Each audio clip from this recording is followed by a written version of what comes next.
Hello, meu povo, boa noite, vixe. Chega uma hora dessa, os cabelos já estão.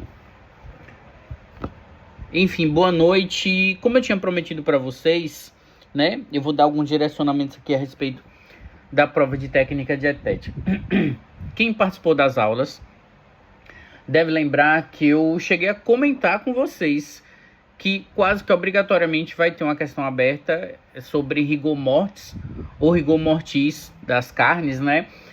Como é que ele se processa, que transformações acontecem na carne para ela virar de músculo em carne, quais são essas características específicas.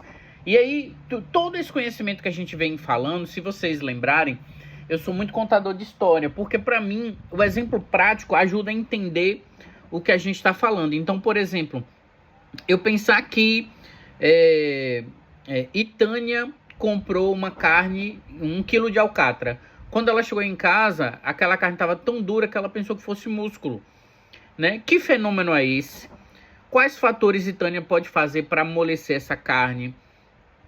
Quais fatores Itânia pode intervir para que essa carne não ficasse dura? De quem foi o erro no processo? Então é você discorrer sobre esse assunto especificamente. Também falei para vocês que provavelmente a gente tinha uma questão falando sobre coagulação da caseína, né? Por exemplo, que produto eu obtenho a partir da coagulação da caseína? A gente comentou que é o queijo, né? E quais são os fatores que interferem nessa coagulação da caseína? O que eu obtenho de subprodutos desse processo, entre outras características? Qual a diferença que a gente tem entre os tipos de leite, né? A gente sabe que tem uma recomendação específica. Tem uma bolinha aqui. Que tem uma recomendação específica. Gente, eu tô muito disperso. Chegou uma hora dessa, já não tô funcionando direito. A gente tem uma recomendação específica, principalmente no interior, de uso de leite de cabra para quando não pode ter uso de leite de vaca, né? Tem diferença? O que tem de diferença? O que casa no processo? Então é bom a gente ir pensando sobre isso especificamente. Falamos também sobre a questão... A primeira coisa, as provas são diferentes, viu? Já para ir adiantando. Então por isso que pode ter... Normalmente eu boto 2 questões abertas e assim umas 10, 15 questões de múltipla escolha para ajudar. Não é muito não, professor, não, porque se eu boto menos questões, você erra uma, você já perde um ponto grande. Então eu gosto de colocar mais para, no caso do erro, a gente diluir o erro, né? A gente falou tem um tipo de prova que você precisa calcular o fator de correção para colocar o resultado numa tabela. Existe uma outra prova que o fator de correção é calculado, mas é uma questão de múltipla escolha. Então, como eu falei para vocês, no mínimo você precisa saber o fator de correção para ser calculado. Então, levar a sua calculadora especificamente. Uma das coisas que a gente vem comentando bastante foi sobre os métodos de cocção. Então, diferenciar o que é o calor úmido, calor seco e calor misto. Quais vantagens e desvantagens que a gente tem? Lembrar que a gente tem métodos que são chamados de auxiliares dos métodos de cocção, como é o caso do branqueamento, que especificamente o objetivo dele é inativar a enzima. Junto com isso, ele elimina micro-organismos, ele melhora a textura, ele elimina gases, entre uma série de outras questões, mas o principal é a inativação das enzimas. Mas eu preciso entender por que, por exemplo, no calor seco, a tendência é que o alimento fique mais saboroso? Porque eu desidrato, eu tiro água de dentro desse alimento. Então, se a substância extrativa organoléptica que estava ali dispersa em água, a água vai embora e a substância fica, o sabor vai ficar mais intenso. Por isso que as frituras têm uma tendência a serem mais saborosas, porque eu concentro o sabor daquele alimento. Por exemplo, um frango cozido, ao comer a carne do frango, entre ele cozido, frito e assado, a gente sabe que entre esses métodos, cada um deles tem uma saborização diferente, né? Independente do tempero. Vamos supor que você coloque só sal. A gente tem cada um deles. Por exemplo, eu não consigo nem pensar em fazer um frango cozido sem somente sal, porque o sabor vai ser bem fraco, né? Vamos dizer assim. Já os outros não. A depender da técnica a gente consegue fazer. Então entender como funciona. Tanto na aula prática como na aula teórica, a gente falou muito sobre a questão dos pigmentos nos vegetais, né? Qual é o pigmento predominante? Qual é o pigmento secundário? Como eu faço para cozinhar um alimento para melhorar aquele pigmento? O que piora? Isso entender dentro das práticas que a gente tem em casa, quais são os fatores que melhoram ou pioram essas técnicas especificamente. Lá na carne a gente comentou também sobre a questão de coloração. O que dá cor à carne? Quais são os fatores que intervêm nessa composição especificamente, né?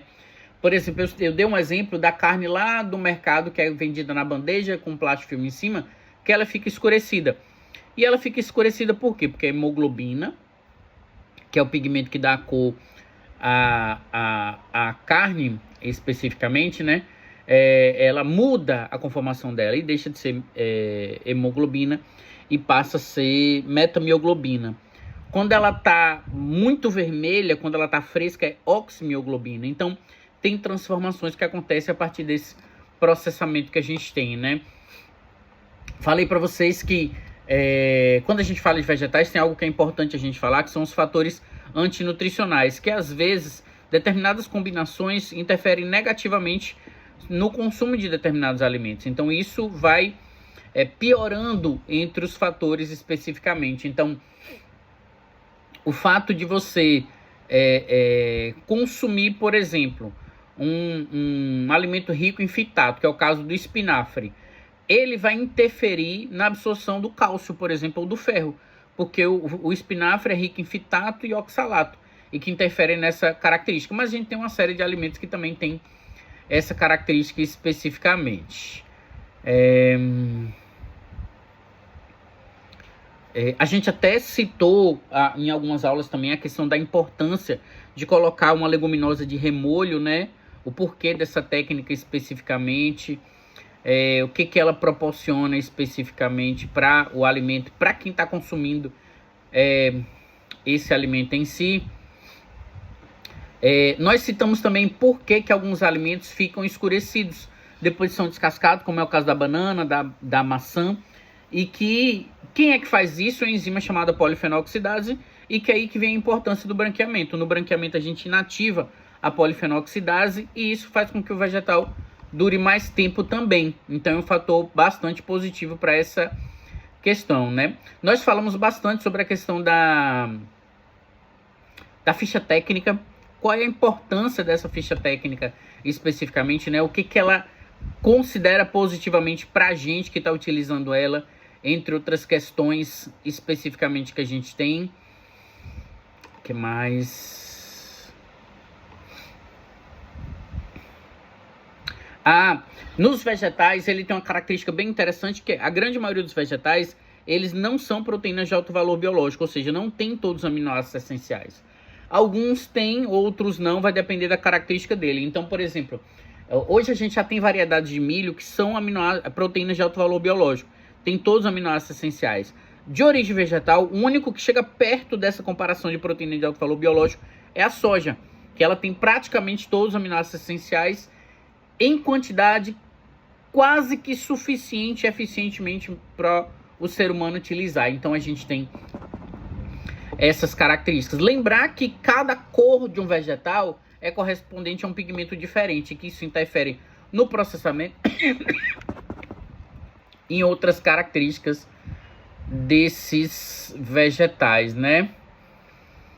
Lembrar que lá também na aula a gente falou de como seria interessante cada parte, cada técnica de preparo para uma parte específica de carne, do boi especificamente, ou de qualquer outro animal. A gente falou que as partes dianteiras são partes mais duras, as traseiras são partes mais macias.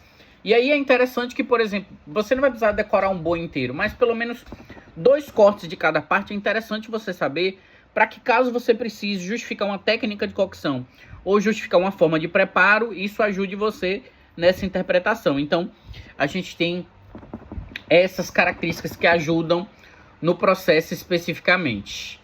Deixa eu ver se tem mais alguma coisa que seja interessante falar.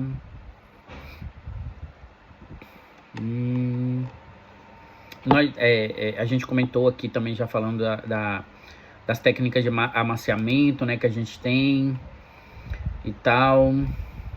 Eu não vou cobrar caldo, molhos e sopas, vai ficar para V2.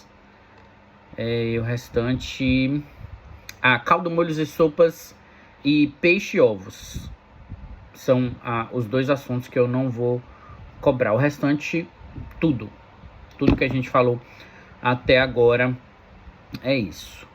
Bom, pessoal, o que eu tô me lembrando são esses. Deixa eu ver se ovos eu realmente não coloquei nada. Não coloquei nada. Bom, basicamente é isso. Bons estudos para vocês, né? Uma excelente prova aí das outras disciplinas também. Eu encontro vocês na quarta-feira. Encontro vocês na sexta-feira para nossas avaliações. Então, bons estudos a todos e até a próxima. Tchau, tchau, pessoal.